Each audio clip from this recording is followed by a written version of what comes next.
um grande prazer vir nesse evento.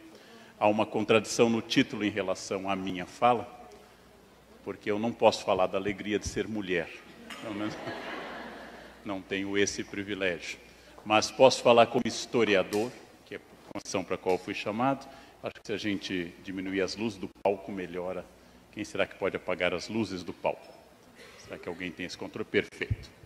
Que eu posso falar muito sobre um tema fascinante, que é o tema da mulher na história, ou seja, o tema do feminino na história. E eu estou convencido, especialmente nesse momento que eu estou escrevendo um livro sobre história do preconceito, uma história geral do preconceito, eu estou convencido que o preconceito contra a mulher, a misoginia, é de longe o mais sólido, o mais histórico, o mais arraigado e o mais definidor de todos os preconceitos da espécie humana. E eu vou tentar demonstrar isso na minha fala. Em primeiro lugar, vamos falar um pouquinho do olhar sobre o feminino, que quase sempre, do ponto de vista histórico, é o olhar do homem sobre a mulher. Uma das características do feminino é que durante muito tempo, todas as referências ao feminino contidas na Bíblia, na arte, na moral, foram feitas por homens. Já se ironizou, já se comentou que se os homens engravidassem, aborto seria dado em catedrais ao som de canto gregoriano. Como são homens, e ainda alguns que fazem voto de celibato, que legislam sobre o aborto, a legislação sobre o aborto não contempla a mulher, porque é um ponto de vista estritamente masculino. Como eu disse hoje de manhã numa aula, aqui na graduação da História, o mandamento diz: não cobiçarás nem a mulher, teu próximo, nem as suas vacas, nem as suas cabras.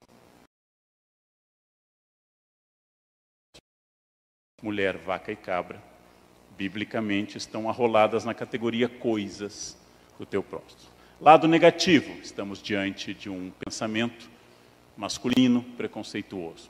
Lado positivo, não há mandamento sobre cobiçar o homem do próximo. Esse é o lado positivo da questão.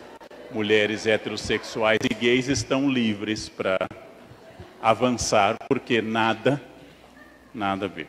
É muito curioso pensar que, historicamente, às vezes o preconceito é tão forte que favorece algumas mulheres. Vou dar um exemplo bizarro. A Inquisição, que visitou o Brasil 3 vezes no período colonial, perseguiu duramente sodomitas, expressão que a igreja usava para a homossexualidade. Antes dos médicos se apropriarem do termo homossexual, os teólogos usavam sodomita. Homossexualidade é um termo do século XIX. Era tão forte isso que houve um caderno inteiro sobre a prática de sexo entre homens. Mas a Inquisição não perseguia lésbicas. Por quê? Porque os padres não achavam que 2 mulheres juntas produziam sexo. E o preconceito era tão forte que livrou muitas lésbicas coloniais do horror da Inquisição. É um caso de preconceito que esconde a mulher. É um caso de um preconceito sobre esse silêncio sobre o feminino, que será tema amanhã da minha coluna no Estadão. O silêncio sobre o feminino, que começa na gramática e termina todos os dias, né? Então vamos começar pensando uma coisa. Essa é a mais antiga imagem que a espécie humana já fez. É a Vênus de Willendorf. Essa espécie, essa pequena estatueta achada no território da atual Áustria, hoje no Museu de Viena, apenas 11 centímetros de calcário, final do Paleolítico. É uma peça anterior à escrita, ao Estado, à família, e mostra a mulher realçada nas suas características de fertilidade, ou seja, com seios e com a área da vulva destacados, sem braços e sem olhos. É uma figura de fertilidade, obviamente feita por uma cultura que tinha o culto da fertilidade, mas aí é a primeira questão a destacar. A mulher é, para a cultura, o corpo. Para a arte, para a filosofia, para a teologia, a mulher é o corpo. O corpo feminino é o grande universo do debate feminino, do debate dos homens sobre o feminino. O corpo feminino é o grande desafio. Isto vai da Vênus de Willendorf a Freud. Todos eles com o mesmo obstáculo, como decifrar o corpo feminino. Vamos tomar uma referência médica. Não quero entrar em subjetividades, vamos a uma objetividade médica. As mulheres duram mais do que os homens, como todos vocês sabem. Mulheres sobrevivem mais às infecções da primeira infância e têm uma média de vida maior no fim. Há mais viúvas do que viúvos. Aliás, não há viúvos no mundo. Ele já sai do enterro de olho. A mulher viúva existe, o homem viúvo não existe. Né? Bem, observem. Mulher dura mais, mulher resiste mais à infecção, até pela constituição do seu aparelho geniturinário. Os homens morrem mais cedo, morrem mais, e a mulher é o sexo frágil.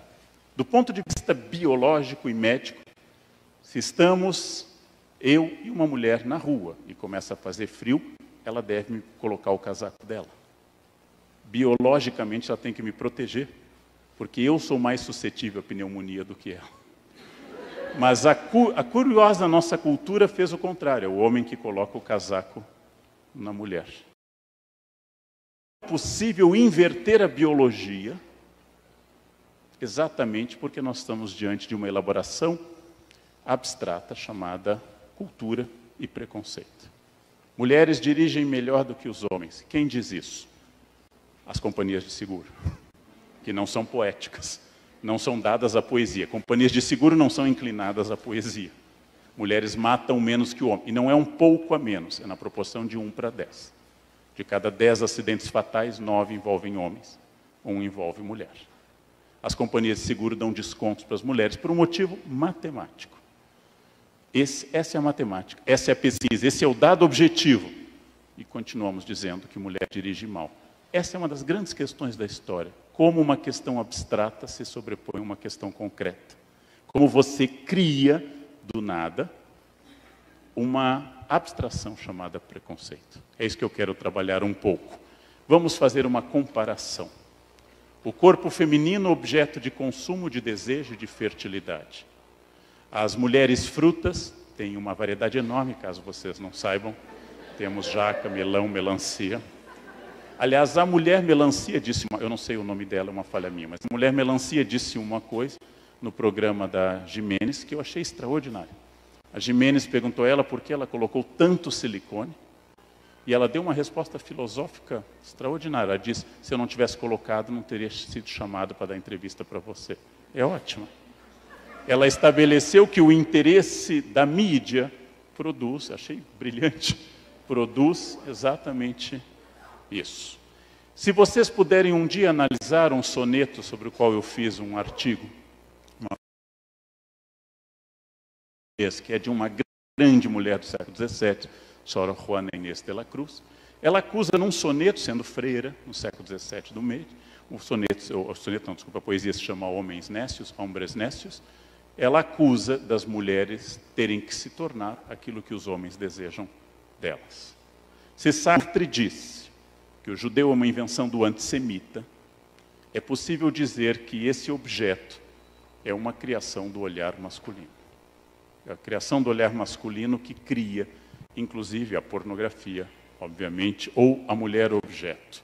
Ou as mulheres clássicas, a Vênus pudica, que tapa sua área genital, e que é o modelo do feminino como Vênus. E aí, muito interessante, Vênus, em latim e italiano, Venere, de onde derivam doenças venéreas. A doença venérea é feminina. Ora, vocês vão dizer o óbvio, doença venérea não é feminina, ela é humana. Se transmite pelo sexo. Sexo, em geral, precisa 2. Em geral, não, mas não vamos nos deter em detalhes. Para transmitir doença venérea, precisamos de 2. Vamos definir pelo menos 2. E a doença venérea é feminina. Venérea de Vênus. É muito curioso isso. É muito curioso para vocês começarem a construir esses modelos dessas Vênus pudicas, mas que transmitem doenças. Doenças venéreas. Vênus vitoriosa, Vênus Vitrix, a mais famosa do mundo, a de Milo, no Louvre. Estátua helenística, que as mães francesas advertem às crianças que ela tinha o hábito de roer unhas, por isso chegou aqui, é bom exemplo para as crianças. E Eis a Vênus que mostra um pouco da nádega realisticamente, mas é a imagem da qual se retiravam as medidas para a Miss Universo. Era da Vênus de Milo. Agora vamos refletir sobre uma coisa. Por que eu digo que o olhar sobre o corpo feminino é decisivo e o olhar sobre o corpo masculino não é tão decisivo? Em toda a história do Brasil, desde 1889, antes ainda no Império, os homens, na sua imensa maioria, pelo tipo e a idade que assumiam o cargo, estavam homens fora de forma. Fomos governados por presidentes barrigudos historicamente. Historicamente, um homem que se torna presidente, algo pelo menos acima de 50 anos, apesar da idade mínima ser 35, quase sempre alguém fora de forma. Pouquíssimos presidentes da República eram vagamente esportivos. Figueiredo foi visto fazendo atividade, Collor gostava de correr, mas na média são estilo Fernando Henrique Lula. Homens estilo You've Had Better Days, aquele homem passado. Muito bem. A primeira vez que o corpo de um presidente entrou no debate público foi de uma mulher, Dilma. Não tem aqui nenhum ataque ou defesa do governo Dilma. Estou preocupado com a figura do feminino. O ataque ou defesa do governo Dilma é outra característica, mas se comentava, fazia memes e se trazia sobre a dieta de Dilma, Dilma na bicicleta, Dilma acima do peso, Dilma magra e assim por diante. A barriga de Lula nunca, para ficar no mesmo campo semântico do PT, nunca entrou no debate. Por quê? Porque é o olhar masculino sobre o feminino. Cabe à mulher manter a boa forma. Ou seja, essa é uma ideia interessante, a Vênus mãe, a Vênus genetrix, ou seja, a Vênus mãe que é coberta, o mistério do feminino nas obras de Bronzino, nas obras de Tiziano. O mistério do feminino é juntar essas duas coisas contraditórias, a sedução sexual, a vaidade, com a maternidade. Quando a igreja apresenta um modelo de mulher aos cristãos, apresenta uma virgem. Uma Theotokos, uma mãe de Deus, Partenós, virgem. Ou seja, um modelo impossível de ser seguido. E na cabeça dos homens, provavelmente na cultura ocidental, nós definimos dois modelos.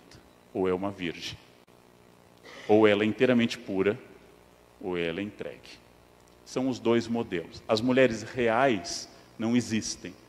É a Vênus que nasce em Botticelli, a Vênus que nasce com seus longos cabelos soltos, sinal de que ela é solteira, a Vênus numa concha, símbolo da genitália feminina, a Vênus que nasce com anêmonas e rosas, com Zéfiro, Flora soprando sobre ela, a figura do feminino, platônico, distante, a figura que Rubens pintou, Rubens, grande pintor flamengo barroco, a figura do espelho, que até hoje é o símbolo do feminino.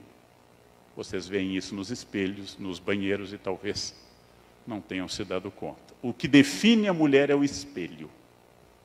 Quem tem filho homem sabe que o número de horas de um homem diante do espelho é gigantesco. Na adolescência é o tempo todo. O tempo todo. Porém, o que define o feminino é o espelho. Quem pintou isso? Rubens. Rubens pintou isso. Lembrem que nesse momento a beleza feminina é definida pela abundância e pelo caráter branco. Uma mulher de elite come mais do que precisa e não pega sol. As pessoas simples são magras, as pessoas de elite estão acima do padrão que hoje nós chamaríamos de magra. Não, é só uma questão de nascer na época certa, né? É só essa questão histórica. Mas vejam, não seria apenas notável que a mulher fosse definida pelo espelho, mas é notável que o homem, Marte, é definido pelo escudo. O homem é a força militar, a ação, o indicativo, o caráter direto e ativo. A mulher é o caráter passivo. Muito curioso isso também. Porque quem está pintando essa imagem, que é Botticelli também, Vênus e Marte, quem está pintando essa imagem é um homem.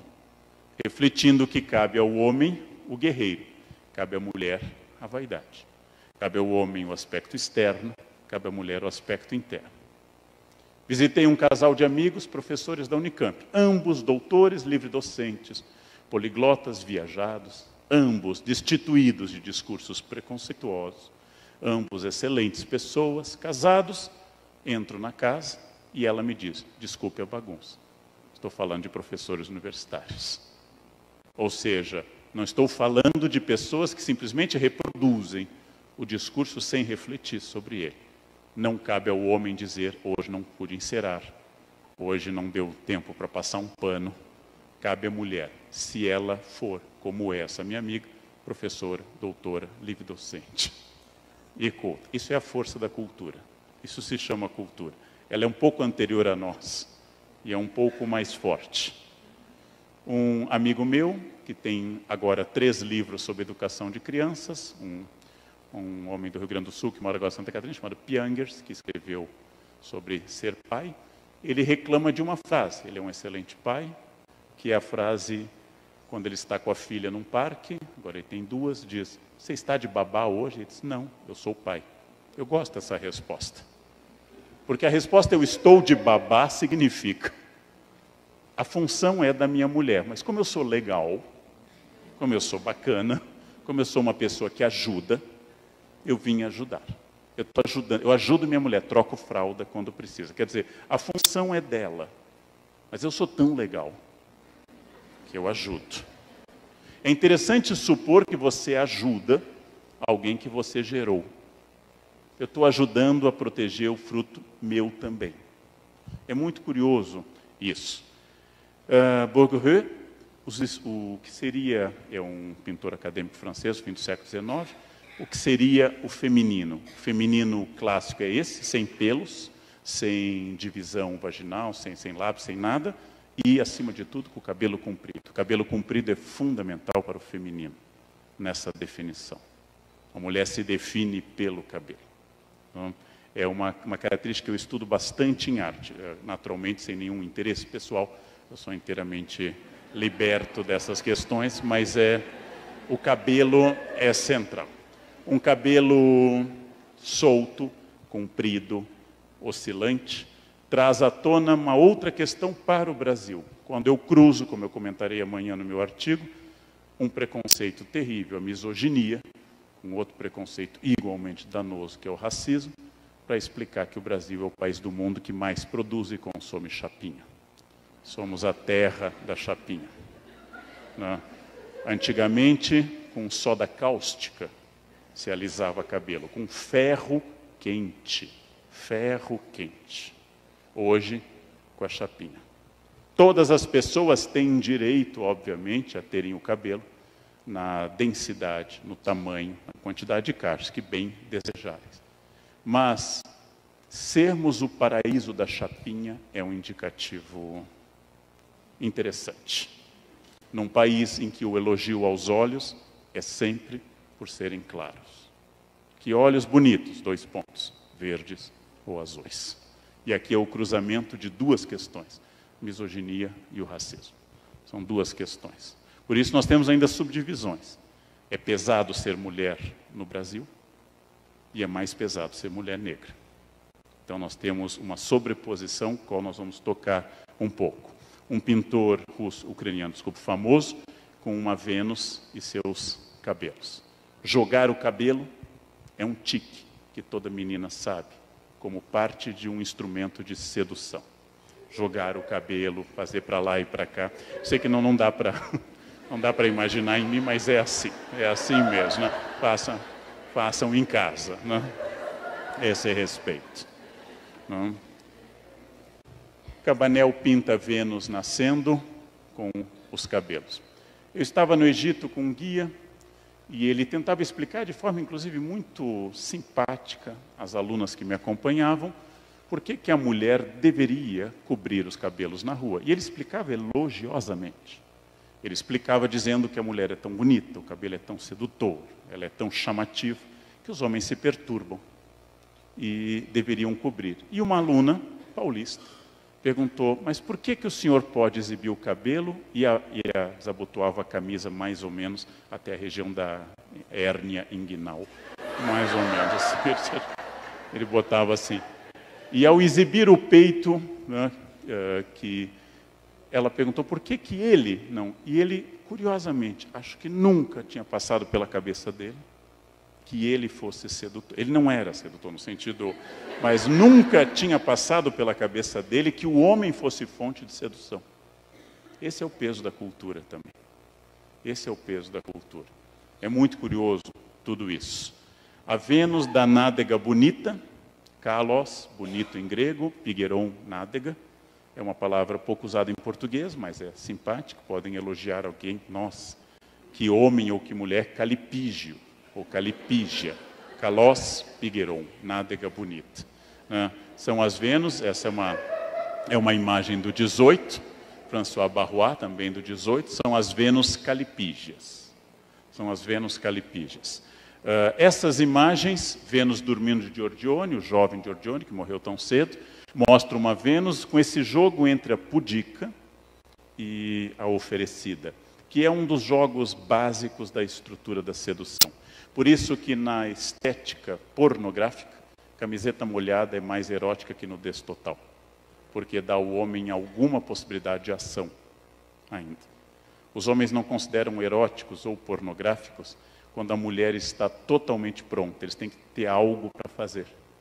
Então, uma camiseta transparente, ou então uma mão sobre a região vaginal é importante. Significa que você ainda tem algo para... Você tem sentido nesse jogo de conquista.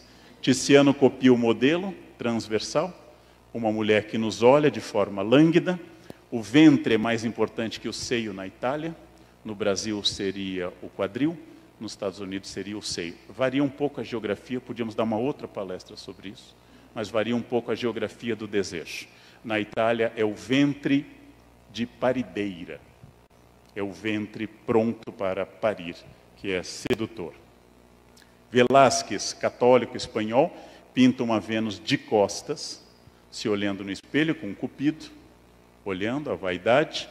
Bernini introduz uma novidade ao pintar a Beata Albertone, ao esculpir a Beata Albertone, igreja de São Francesco a Repa, em Trastevere, em Roma, onde a Beata está tendo um êxtase, e esse êxtase é muito próximo de um sentimento sexual. Tanto o êxtase de Santa Teresa, na igreja de Nossa Senhora da Vitória, quanto essa da Beata Albertone, é um apelo erótico religioso. A mulher tem um apelo erótico religioso. A Angre, no século XIX, introduz uma outra questão no corpo feminino. Ao fazer a grande odalisca, aumentando o número de vértebras, para que ela fique ainda mais esguia, ele também joga para a mulher oriental, a gente chama isso de orientalismo, a facilidade sexual. É quando a Europa passa a fazer turismo sexual. É o harém, é a busca da estrangeira como espaço de realização. Então isso faz parte do orientalismo. Modigliani, o pintor italiano que morava na França, pega o mesmo modelo, só para mostrar que essa estética não é de barroco, não é de um homem da Itália, não é de um homem da Espanha. Nós estamos percorrendo quase todos os países. E aí eu vou agora chutar o balde nessa estética, pegando Lucian Freud, o grande neto de Freud, que em Londres achou fascinante uma mulher, Sue Tiley, e vendeu para um milionário russo essa imagem. Lucian Freud, conseguiu inverter uma certa lógica. Ele é o anti-Facebook sempre, ele faz todo mundo piorar com a pintura dele. Ele é o anti-Photoshop, ele é o anti-tudo, né? Pintou a rainha Elizabeth II, ela ficou horrorosa, ela é uma mulher média, ela ficou horrorosa numa imagem. Lucian Freud pinta as pessoas na sua humanidade. Qual é a ruptura que Lucian Freud introduz como neto do pai da psicanálise? Ele introduz o real. Ele não introduz o sedutor. Introduz uma mulher de 127 quilos, feliz e sem culpa. Introduz uma mulher que ele pinta mais de uma vez à vontade. Absolutamente indiferente ao jogo tradicional e entrando num outro modelo de sedução. E ainda assim ele a piora, porque ela é melhor do que isso. Não é uma mulher que use roupa larga ou preta ou listras verticais. É uma mulher feliz do jeito que ela está e descansada e relaxada. É essa A Big Sue, como ele a chamava, é até melhor do que o que aparece nas imagens. E aqui está ela diante do quadro dela. Ela é uma mulher bonita e também pessoalmente feliz. Ela vive nos vernissagens dos quadros. Lucian Freud, que adorou, encontrou-a na saída de um metrô e passou a pintá-la compulsivamente. São estéticas reveladoras de uma característica nova, de uma característica que questiona a estética tradicional. Não se trata de disfarçar o gosto oficial através de eufemismos como plus size. Esse é um eufemismo. Não, ela não é gorda, ela é plus size. Isso, aí eu prefiro o preconceito direto do que a palavra indireta. Eu acho que a palavra gorda é mais honesta quando você expressa do que dizer. Ninguém é gordo ou magro, as pessoas são apenas. Elas simplesmente são. Elas só se tornam gordas ou magras na comparação. E ela adorou a fama e se tornou uma modelo, inclusive. É muito interessante a história da Big Sue para isso. Voltando, o quadro foi comprado por uma fortuna por um milionário russo. Está em Moscou hoje. Vamos agora pensar uma coisa mais direta. Eu tentei começar a nossa fala por um tema que depois serve para a gente refletir mais sobre o corpo feminino como um problema para os homens. Um grande problema para os homens. Ora, a primeira sensação humana que todos temos é que todos nós, sem exceção, temos a primeira experiência fora do corpo materno, chorando por termos sido desligados de uma mulher. Essa é a primeira sensação humana, comum a toda a humanidade. Ao ser separado de uma mulher, choras. Talvez esteja aqui a base o fato de que o patriarcalismo e a misoginia tentam superar tanto a tradição matriarcal que dominou na pré-história, quanto a tradição de que as mulheres duram mais, ou que todos os homens foram criados por uma mãe maior, mais forte, mais inteligente e fonte da vida. Isso faz crescer com um déficit. Eu tenho a ideia de que esse déficit seja talvez na base até de grandes homens que pensaram muito para desconstruir o pensamento ocidental, mas derrapam de forma violenta quando tratam do feminino. Schopenhauer, grande desconstrutor do otimismo ocidental, diz: a mulher por natureza deve obedecer. Em nada se distingue da frase do apóstolo Paulo, de que assim como a igreja é a cabeça de Cristo, Cristo é a cabeça do homem, o homem é a cabeça da mulher. Mas vejam, há mais de 1.700 anos entre eles. Os homens são naturalmente indiferentes uns aos outros. As mulheres são naturalmente inimigas. Essa é uma construção masculina, reproduzida várias vezes. Mulher não tem amigas, tem rivais. Homens são fiéis, tem piadas sobre isso. E assim por diante. É uma construção. É uma construção. A maior fonte de inimizade na humanidade, que é a guerra, nunca é uma guerra entre mulheres. É muito curioso, mas de novo o preconceito resiste aos fatos. As guerras são feitas por homens e lutadas por homens. Nietzsche, mulheres são menos do que superficiais. Em que momento ele diz isso? Quando a única mulher que ele de fato amou, Lu Salomé, dá um chute nele. Achou chato, bigode excessivo, beijava mal, mandou pastar. Nietzsche sentiu aquela elbows pain, aquela dor profunda, e escreveu contra o feminino. É desonesto.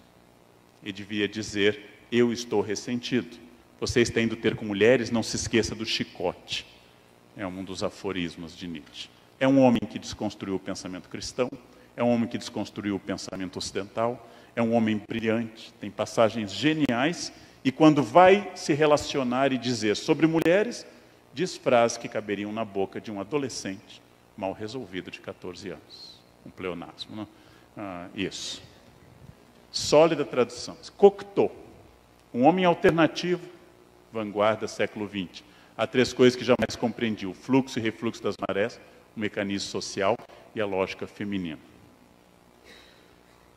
A mulher é, reconheçamos, um animal inepto e estúpido, ainda que agradável e gracioso, diz o maior humanista do século XVI, Erasmo de Roterdã, e autor do Elogio da Loucura. Vocês podem captar dezenas de pensamentos misóginos em pessoas que em outros campos foram geniais. A imbecilidade patriarcal ou machista não respeita doutorado, como vocês já sabem na Unicamp. O patriarcalismo não desaparece com o estudo. O patriarcalismo não some com a livre docência, nem com a titulação. Pelo contrário. A posição e o cargo reforçam essas questões, com exceção das pessoas com quem vocês convivem aqui, né? Eu quero chamar a atenção, nosso objetivo é vasto, daria muitas horas. Eu quero chamar a atenção de uma outra questão importante. As conquistas no campo da legislação sobre as mulheres nunca foram historicamente fruto da boa vontade masculina. Não há nenhum caso conhecido que os homens, dizendo, acho que exageramos, façamos uma lei a favor das mulheres. Não, sempre foi fruto da pressão feminina. Quando se faz a comédia A Greve do Sexo, que as mulheres de Atenas se recusam a fazer sexo, Lisístrata, se recusam a fazer sexo por causa da guerra, de lá até as sufragetes do fim do século XIX e início do século XX, o voto feminino nos Estados Unidos, 1920, no Brasil, 1932, o Código, 34, a Constituição, ou na Suíça, em alguns cantões, 1987, é incrível. Há cantões da Suíça que os últimos cantões a aprovar são de 1987. Bem, quando se dá o voto às mulheres, nunca é porque os homens amanheceram felizes, com índices glicêmicos altos, inclinados às mulheres. Não. Foi porque a manifestação continuava tão forte que não foi possível evitar. As marchas femininas pelo voto não foram, quando a gente olha para essas heroínas do início do século, as sufragetes, vocês devem levar em conta que elas enfrentaram prisão, repressão e campanha. O lar de uma sufragete. Depois de um árduo dia de trabalho, o homem chega a casa, a roupa não foi lavada, a filha está chorando, ele não tem comida e o gás está apagado. E lá está o cartaz, voto para as mulheres. Ou seja, essa é uma campanha dura. Essa é uma campanha dura. Onde a gente nota eco dessa campanha? Seu marido separou, a culpa foi sua. Você não soube segurar. A responsabilidade por segurar é da mulher. Um homem tem que ser seguro pelo afeto, pelo carinho permanente, pela simpatia, pela comida e pelo cabelão, que nós já especificamos. Essas campanhas, elas têm, podíamos fazer uma palestra só sobre essas campanhas, são as campanhas que associam divórcio, destruição do lar, fim da educação, tudo isso em nome da consciência política. Vejam, 2 passaram o dia fora, o homem e a mulher. Mas a culpa do caos da casa é da mulher. Nós estamos em 1902. Em 32, quando foi eleita nossa primeira, ou teve chance de eleição, nossa primeira deputada, a doutora Carlota Pereira de Queiroz. Aqui está a cena da Constituinte de 34, e a doutora Carlota se destaca esteticamente de todo o universo. É uma mulher notável pelo pioneirismo como deputada, infelizmente também envolvida em legislações racistas, de restrição à migração japonesa, e coisas que eram comuns na década de 30, mas não a tornam uma heroína total como a gente gostaria. Doutora Carlota, e lembrando que as questões lentas, o divórcio, para os jovens que não lembram, foi aprovado no Brasil em 1977. Até então a mulher só podia pedir, após muitos esforços, o desquite. E uma desquitada na sociedade brasileira era pouco mais que uma prostituta, mas bem pouco. A desquitada era alguém que tinha filhos problemáticos. Fulano não aprende matemática, também filho da desquitada. Você não dominava binômio de Newton porque a sua mãe se separou. Isso era um princípio pedagógico. É curioso, quando eu comecei a dar aula, ainda se dizia filhos de pais separados. Hoje eu noto que os alunos, filhos de pais separados, quando tem 2 ou 3 lares, famílias não mais mononucleares, eles são mais ágeis mentalmente. Eles têm 2 casas, eles jogam um pai contra o outro, eles têm um jogo mental brilhante, né? E as crianças que têm o azar de pais que se amam, em geral, elas são mais lentas, elas são mais bobinhas, né? São mais desse jeito. Bem, aborto e assédio. Todas essas questões que dizem tanto para o universo feminino são muito lentas. Vocês acham o Brasil tardio? A lei do Nelson Carneiro é de 77. Lembrem que a Argentina foi esperar mais uma década ainda por isso. Argentina e Chile foram ainda posteriores ao Brasil. Entre isso e a proposta do meu psicanalista, o Contado Caligares, que casamento a gente podia terminar com o WhatsApp, é a proposta dele. Não gosta mais, manda um WhatsApp, deu, valeu. Eu acho isso interessante. É prático, é fácil. E tem a união que é dos Yanomami, estudados por um antropólogo norte-americano. Quando homem e mulher querem se juntar, fazer um casal, um põe a rede do lado do outro. Se nenhum deles reclama, estão casados. Divórcio, um deles pega a rede, põe do outro lado. É tão legal, né? É tão legal isso. Bem, a segunda onda feminista que a gente chama, a onda que veio depois da questão do voto, porque assim que o voto foi concedido, há uma intensa diminuição da questão feminista na década de 30. A segunda onda feminista é fruto da ação de grandes intelectuais, como Simone de Beauvoir, que em 49 lançou o seu Segundo Sexo. Mas coisa que interessante, a frase símbolo do livro, ela diz uma das coisas mais óbvias, mas que era uma novidade em 49. O biológico é mais ou menos determinado. Mas ser mulher é mais do que o biológico. Ser mulher ou ser homem nasce de uma identidade cultural, de uma produção e de um processo. Ela diz, não se nasce mulher, torna-se. A mulher tem que ser estimulada através de receber bonecas na infância. O homem tem que ser estimulado pela mãe. Homem não chora.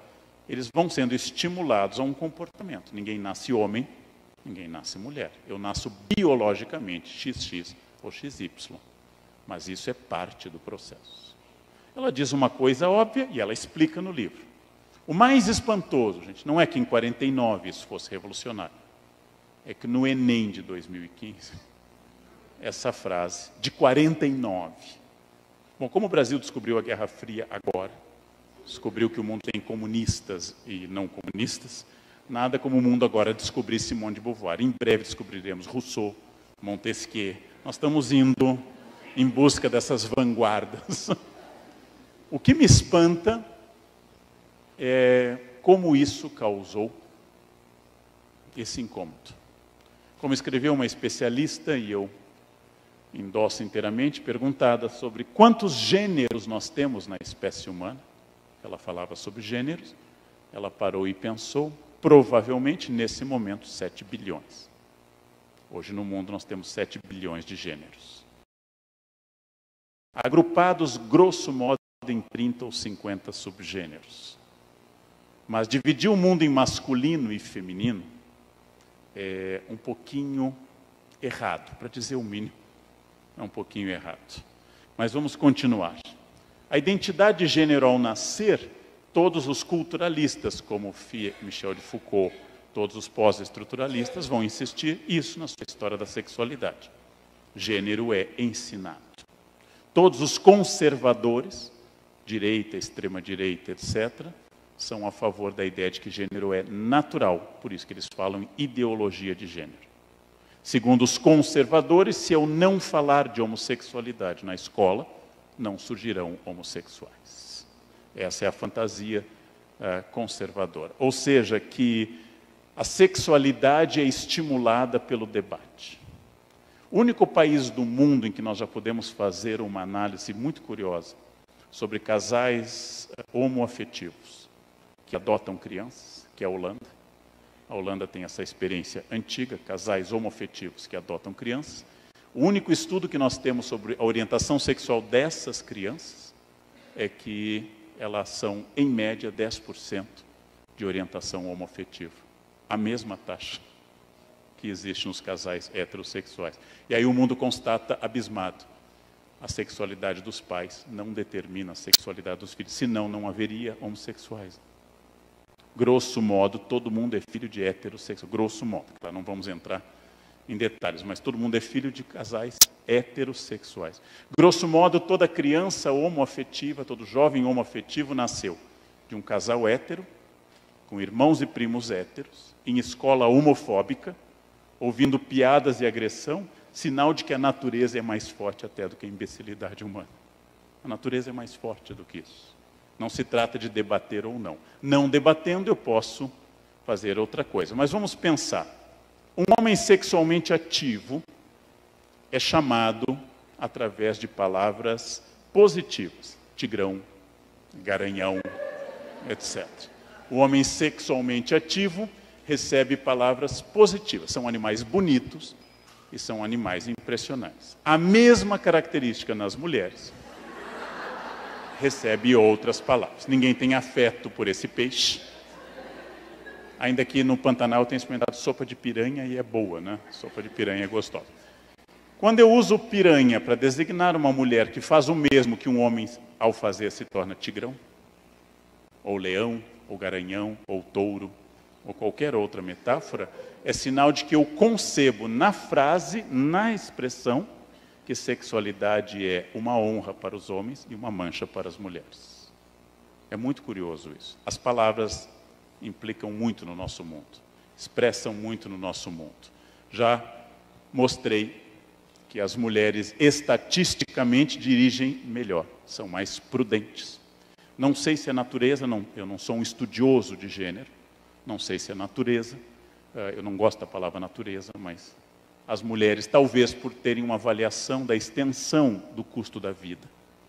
Então, o que significa cada ser humano que está nesse auditório, a quantidade de horas de colo e de fraldas é um custo muito grande, mas as mulheres ainda têm a fama de dirigirem mal.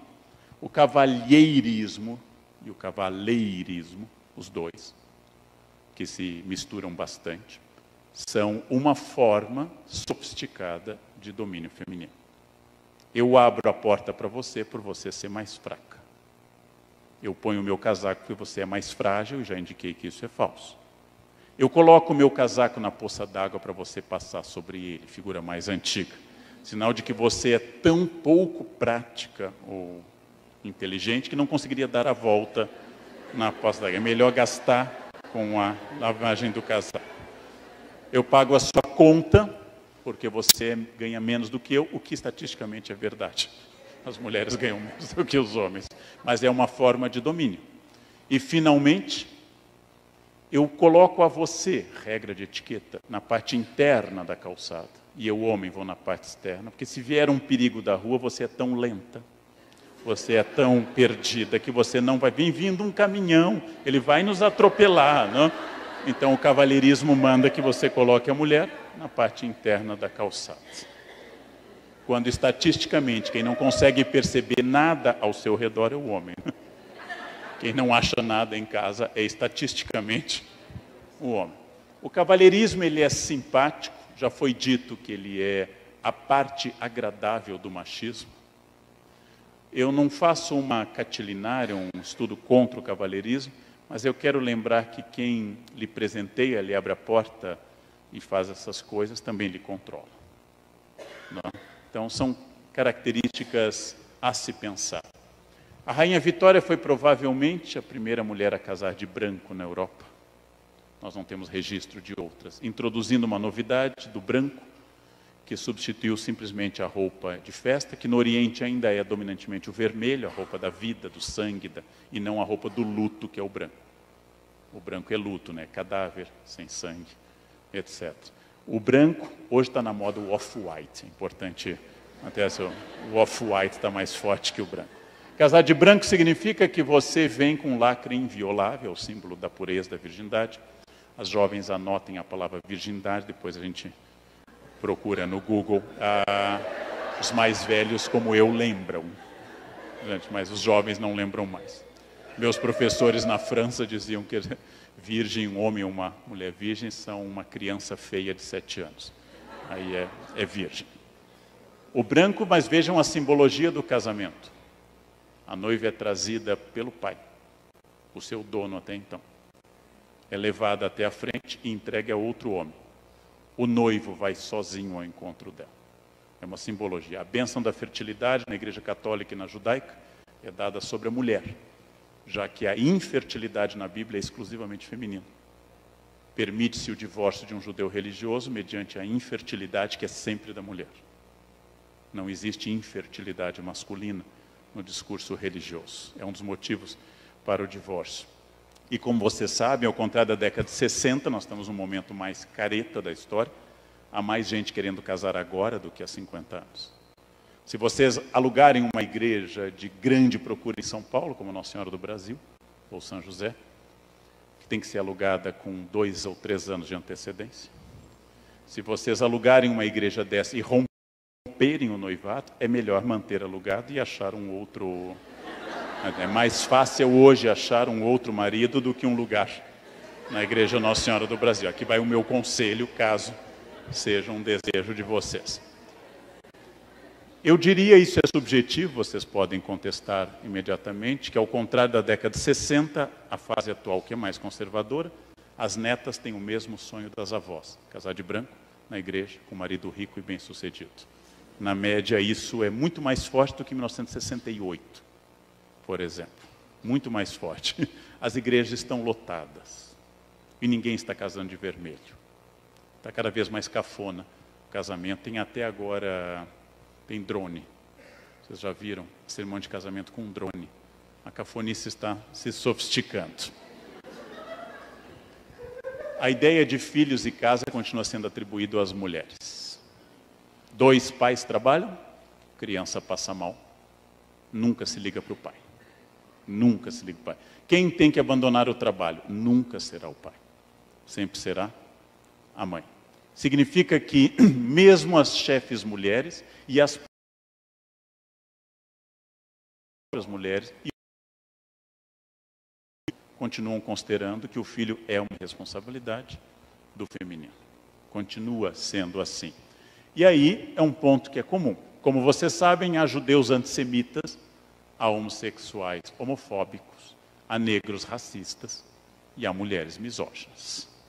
O preconceito é uma coisa tão forte, tão sólida, que provavelmente ele atinge também a vítima. Aliás, é sempre perigoso dizer o que eu vou dizer. Eu vou explicar várias vezes, mas é perigoso. Para que o preconceituoso possa existir, uma parte da vítima tem que concordar com ele. É perigoso, porque parece aquele discurso que a culpa é da vítima. Os judeus foram para campo de concentração porque a culpa... Não, não é isso que eu estou dizendo, por favor. Mas uma parte minha tem que aceitar o preconceito. Se uma parte minha aceita o preconceito, a vitória do preconceituoso é mais garantida. Todos podemos ser alvo do preconceito uma vez. Se eu sou alvo várias vezes e repetidas vezes, um pouco mais problemático. Um pouco mais problemático.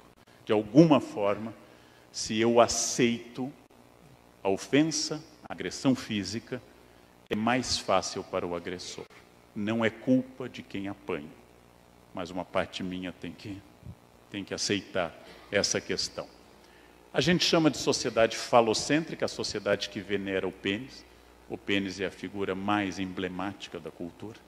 Homens se preocupam enormemente. Uma das coisas mais fascinantes, eu que lido com alunos, é a grande fantasia dos jovens de ter sexo com várias mulheres, quando na sua quase totalidade não dão conta de uma, mas tem a fantasia de ter várias ao mesmo tempo. É interessante isso, né? Não um harém, 4 ou 5 mulheres, não conseguem uma. E é interessante essa fantasia, mas é a fantasia que, aí eu vou invocar Simone de Beauvoir, é preciso também, a Betty Friedan diz que o lar é um campo de concentração confortável, é preciso também lembrar, falando não em nome dos homens, não tem essa procuração, mas que os homens sofrem o peso do machismo. Eles não podem chorar, eles não podem ter dúvidas, eles não podem fracassar, eles não podem não ter ereção na hora correta, eles não podem ser humanos, eles são educados para isso. O que ajuda a explicar que das 9 pessoas que se matam a cada 100 mil no Brasil, censo de 2010, 7 sejam homens e 2 são mulheres. A sociedade que é terrível no seu preconceito com as mulheres, também é pesada sobre os homens, porque eles não podem falhar. Eles não podem falhar. Isso não justifica nada, mas tentem entender quando a Simone diz, por exemplo, é preciso defender as mulheres, inclusive para que os homens sejam libertados do peso de oprimi-las. É preciso isso também. Gandhi dizia, precisamos libertar a Índia, para que os ingleses não precisem ser imperialistas também. Para que os ingleses sigam o seu destino. Então, obeliscos, que do Egito Antigo até Buenos Aires, são quantos? Vocês não imaginam nenhum monumento que não seja fálico. Não há nenhum monumento feminino. Esse é o nosso falocentrismo. Bem, vamos agora para alguns dados preocupantes. Uma mulher é espancada no Brasil a cada 15 segundos. As agressões são diárias em 64% dos casos e o companheiro é a maioria absoluta. Esses dados vêm à tona no momento que a Lei Maria da Penha não apenas abriu mais um caminho, mas a Lei Maria da Penha permitiu que a gente tivesse acesso a mais dados. E aí vem o dado mais impressionante para mim. Isto é exclusivamente das mulheres que vão à delegacia. Isso não deve ser a totalidade. Infelizmente, suspeito que há muito mais do que isso. Ou seja, assim como eu meço o contrabando pela quantidade de peças apreendidas pela Polícia Federal, e não por aquelas que passam diariamente pela Ponte da Amizade, eu estou medindo a agressão do feminino pela Secretaria Especial de Política para as Mulheres. A Lei Maria da Penha deu um passo importante, e esse passo foi nos permitir ter uma extensão desse feminicídio que existe no mundo. A quantidade de mulheres, e aprendi isso com uma colega especialista, que apanha independe da classe social. Há burguesas que apanham, há profissionais liberais que apanham, há médicas que apanham, e há operárias e domésticas que apanham. A ideia de que as pobres apanham mais é uma fantasia. Infelizmente, é democrático e generalizado. Bom, e aí uma reflexão subjetiva, podem contestar à vontade. Não existe o homem agressor de uma vez apenas.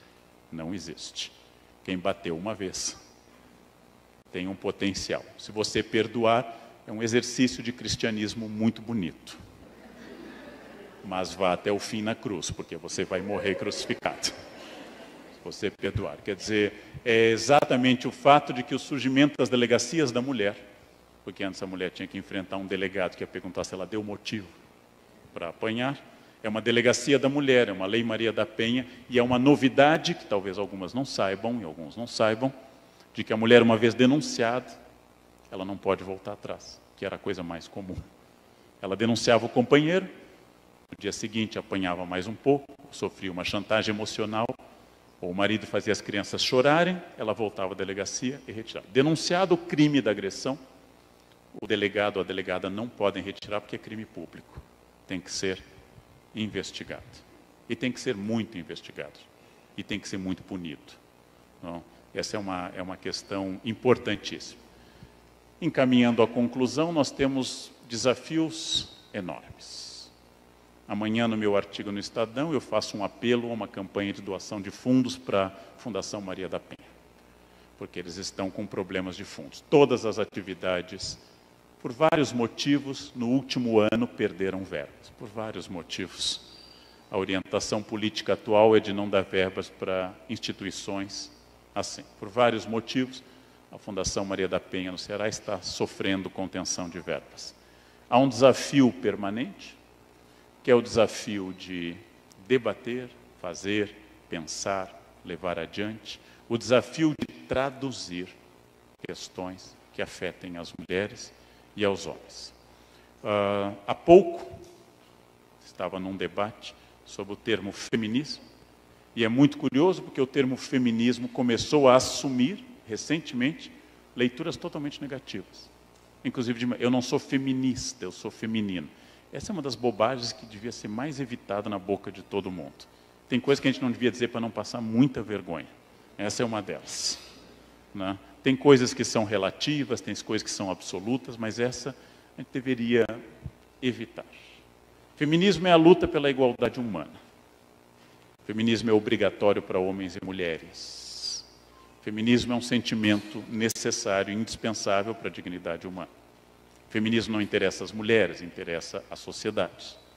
E eu queria recomendar o que eu li há apenas uma semana, o livro de uma autora da Nigéria, que eu conhecia por um TED há 4 anos, é de 2013. Essa autora fez um livro traduzido agora, que é para educar crianças feministas. Recebi a indicação desse livro, li, gostei muito. Ela é autora de vários outros livros muito bons, como Hibiscos Vermelhos, etc. Mas esse livro em particular, um livrinho fininho, traduzido agora, ela diz que pais e mães têm que criar crianças feministas. E uma das frases dela eu coloquei na minha fanpage, que tem agora quase 900 mil pessoas. Uma frase também óbvia. Eu tenho que dizer às meninas em particular que o casamento não é um destino. Que ela pode casar e ser feliz, e ela pode não casar e ser feliz. E ela pode casar e descasar várias vezes e ser feliz. Eu acrescentaria, eu tenho que transmitir a ideia que até casando ela pode ser feliz. Quer dizer, essa é uma ideia revolucionária que eu estou lançando, né? É possível ser feliz no casamento. Há notícias, há casos, poucos, mas há casos, de que o casamento pode ser um ambiente de felicidade. É possível. Há dezenas de respostas no meu Face dizendo, eu nunca vou dizer isso à minha filha. Ela tem que entender que ela tem que casar. É assustador, 2017. É assustador. Quem acompanha sabe que aconteceu isso no meu Face. Dezenas de pessoas. Essa mulher desencaminha os filhos. Ou seja, encaminhar os filhos é encaminhá-lo para o destino. No momento que eu coloco que a essência se antecede à existência, e contrario a ideia de Sartre, que primeiro vem a existência, depois a essência, eu estou dizendo, se você não casar, você será incompleto. Se você não tiver filhos, você será incompleto. Se você casar e tiver filhos, você será feliz. Essas afirmativas são ingênuas. E elas não batem com a realidade. Para encerrar, eu recomendo muito a leitura desse livro, ela escreve muito bem, quem lê em inglês vai descobrir um inglês também muito simpático e fácil de ler. Para encerrar, vou lembrar um dado IBGE de 2010. O casamento é aparentemente uma iniciativa feminina, já que as mulheres colocam o dia da noiva, as mulheres controlam o processo do casamento. Uma noiva entra senhora de si na igreja.